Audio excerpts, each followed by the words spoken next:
Good morning students. Girdas Mundadabad Bharatiya Madhyamik विद्यालय के YouTube channel में आप सब बच्चों का एक बार फिर से स्वागत है।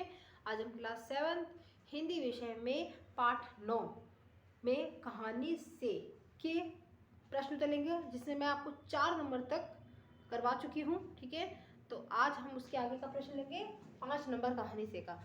वैसे पिछले वीडियो में जो कार्य कराया उम्मीद करती हूँ कि आपने कर लिया होगा और समझ भी लिए होंगे और याद भी किए होंगे। ठीक है, तो आज हम लेते हैं प्रश्न नंबर 5। माँ मेरी बाट देखती होगी। नन्ही चिड़िया बार बार इसी बात को कहती है। आप अपने अनुभव के आधार पर, किस पर, अपने अनुभव के आधार पर बताइए कि हमारी जिंदगी में हमारी माँ का क्या महत्व है। इसके बारे में हमें बताना है। हमारी माँ क्या है? हमारी दुनिया है। हम उनके बिना नहीं रह सकते। हमें उनकी आंचल में हमें क्या है? बहुत ही संतोष और सुकून मिलता है बच्चों। और प्यार, दुलार, फटकार सब हमें हमारी माँ से ही मिलती है। तो माँ तो हमारी क्या है? जिंदगी है। ठीक है, तो इसके बारे में हम लिखते हैं। हमारी जिंदगी में माँ का महत्वपूर्ण स्थान है। में माँ का महत्वपूर्ण स्थान है। माँ सुख दुख, माँ सुख दुख में सदैव अपने बच्चों के साथ रहती है। बच्चों के साथ रहती है। माँ हमारे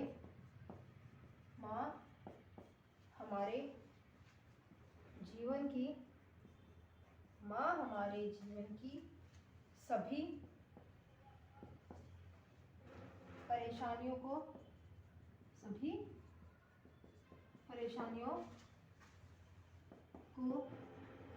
दूर करते हुए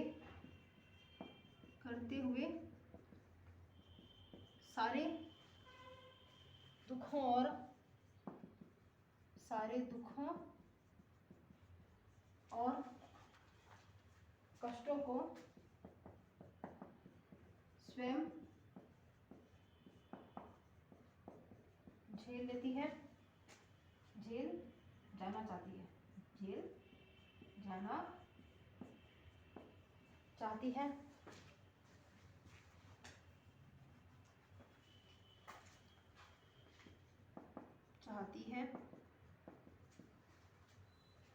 हमारा पालन पोषण करती है। हमारा पालन पोषण करती है। हमें सभी सुख सुविधाओं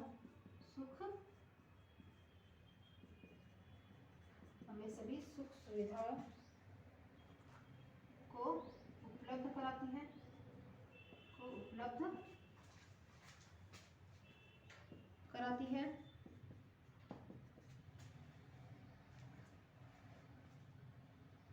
तथा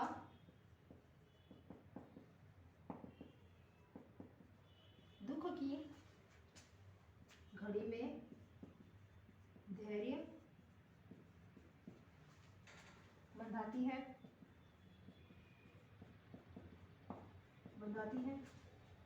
माँ का स्नेह और आशीर्वाद बच्चे की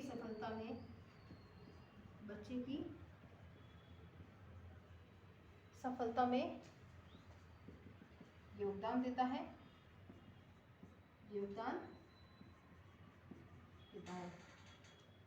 इसके आगे भी है, मैं ऊपर लिखती हूँ, पहले ये समझिए। हमारी जिंदगी में माँ का महत्वपूर्ण स्थान है। क्या है? बहुत ही ज्यादा इम्पोर्टेंट है हमारे लिए हमारी माँ सुख और दुख में सदैव अपने बच्चों के साथ रहती है। माँ हमारे जीवन की सभी परेशानियों को दूर करते हुए सारे दुखों और कष्टों को स्वयं झेल जाना चाहती है। हमारा पालन पोषण करती है। हमें सभी सुख सुविधाओं को उपलब्ध कराती है तथा दुख की घड़ी में धैर्य बंधाती है। माँ का स्नेह और आशीर्वाद बच्चे की सफलता में योगदान देता है। ठीक है, इसका नेक्स्ट मैं ऊपर इरेज करके लिख रही हूँ। ठीक है, यहां से लिखिएगा नेक्स्ट लाइन से। ओके, अतः हम माँ के ऋण मतलब उधार, ऋण से कुऋण नहीं हो सकते। यही कारण है कि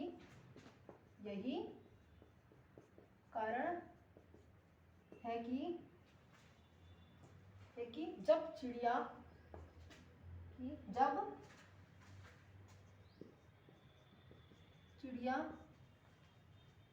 को माधव दास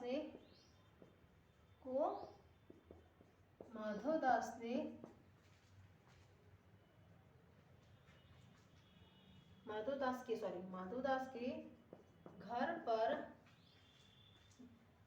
देर होने लगी तो वह बार बार क्या कहती है,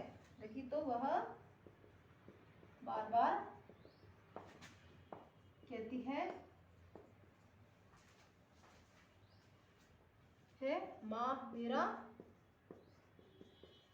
इंतजार कर रही है। ठीक है, यहाँ से एक बात आपको एक बार ये देख लीजिए। अतः हम अपने माँ के ऋण से मतलब कि माँ का उधार तो हम कभी भी चुका नहीं सकते। माँ एक ऐसी हमारे लिए हमारी दुनिया है, उसका ऋण तो हम कभी भी जीवन में भी नहीं चुका सकते। यही कारण है कि जब चिड़िया को माधव दास के घर पर जब देर होने लगी तो वो बार बार क्या कहती है सेठ को, नहीं मुझे मेरी माँ के पास जाना है, मेरी माँ मेरा इंतजार कर रही है और माँ के बिना मैं नहीं रह सकती। ठीक है, तो ये है आपके 5 नंबर प्रश्न का उत्तर। आगे देखते हैं 6 नंबर। इस कहानी का कोई और शीर्षक देना हो तो आप क्या देना चाहोगे?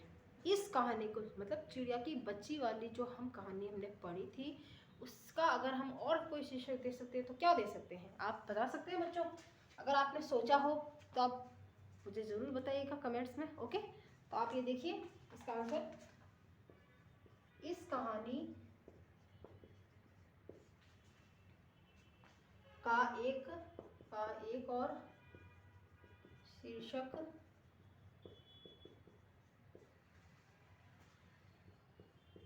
सच्चा सुख, क्या दे सकते हैं हम? सच्चा सुख भी रख सकते हैं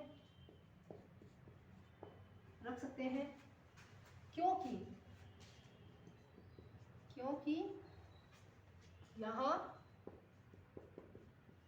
धन दौलत वाले व्यक्ति को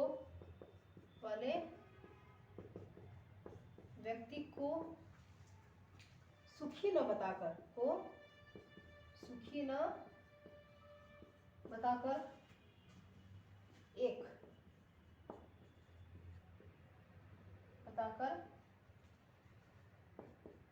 एक चिड़िया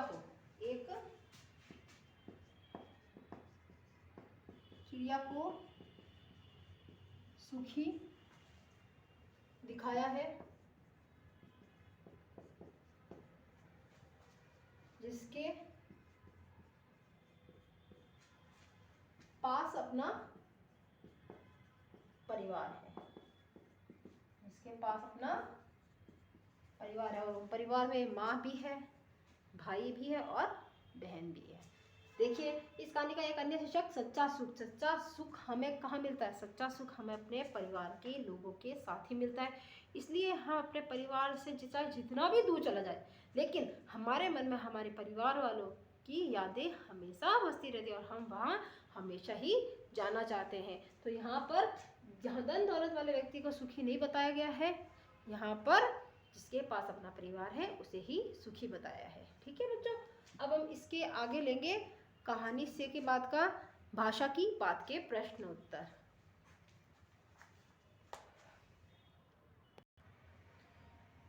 भाषा की बात का पहला प्रश्न है, पाठ में पर शब्द के 3 प्रकार के प्रयोग हुए हैं। पर, पाठ में पर शब्द के तीन प्रयोग किए गए हैं। तीन प्रयोग किए गए हैं। ठीक है, कौन कौन से हैं देखिए। एक तो कम है, गुलाब की डाली पर एक चिड़िया आन बैठी है। किसके ऊपर बैठी है वो? पर, डाली की, गुलाब की डाली पर। ठीक है, ख है, इसमें भी प का अलग शब्द अर्थ मिलेगा हमें। ठीक है, कभी पर हिलाती थी। कभी पर मतलब पंख। ठीक है, 2 अर्थ हो गए इसमें। तीसरा है, पर बच्ची कांप कर माँ की छाती से लिपट जाती। माँ की छाती से और चिपक गई। ठीक है, इसमें 3 वाक्य हैं, तीनों के अलग अलग अर्थ निकल रहे हैं। ठीक है, एक में पर डाली पर मतलब डाली के ऊपर बैठी है, एक पर हिला रही मतलब पंख, और पर बच्ची मतलब लेकिन, पर का मतलब हो गया लेकिन। तो हमें इसी तरीके से कुछ वाक्य बनाने हैं। ठीक है, पाठ में से ही बनाने हैं। और आपके जो इसमें तीनों पर के प्रयोग 3 उद्देश्य से हुए हैं। आप प्रश्न में लिखा है, आप अपनी किताब से प्रश्न लिखिएगा।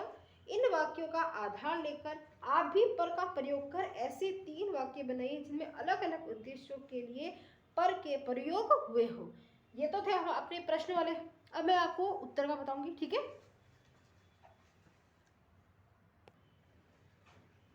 ये देखिए, इसमें हम पहला बताते हैं पर। इसका मैं आपको पहले अर्थ लिख देती हूँ, मतलब के ऊपर। इसके बाद आगे एरो करके मैंने इसका वाक्य लिखूंगी। ठीक है, इसका वाक्य लिखते हैं हम, छत के ऊपर। छत के ऊपर क्या बैठा है? बंदर बैठा है। ठीक है, मैंने इस पर का, छत पर बंदर बैठा है, मैं ये भी लिख सकती थी यहाँ पर, छत पर बंदर बैठा है। आप ऐसे एरो करके लिखिएगा जिससे आपको इसका मतलब भी समझ में आ जाएगा। ठीक है, ये हो गया क। ख लिखते हैं, इस पर का मतलब है पंख। क्या है? पंख। कबूतर के बच्चे, कबूतर के बच्चे के पर निकल आए। पर निकल आए, पर मतलब पंख। ठीक है, एक को लिखते हैं हम, एक पर का मतलब है लेकिन। क्या है? लेकिन। इसका हम वाक्य प्रयोग करते हैं, मैं स्टेशन गया। मैं स्टेशन गया था, लेकिन ट्रेन निकल चुकी थी। ट्रेन निकल चुकी थी। लेकिन का मतलब यहाँ पे है, इस पर का मतलब क्या है? लेकिन। ठीक है, तो इस तरीके से आइए, आपको सीधा सीधा लिखना है और जैसा पाठ तुम्हारी आपकी पुस्तक में प्रश्न लिखा है वैसा ही लिखेंगे। इसका हम दूसरा लेते हैं।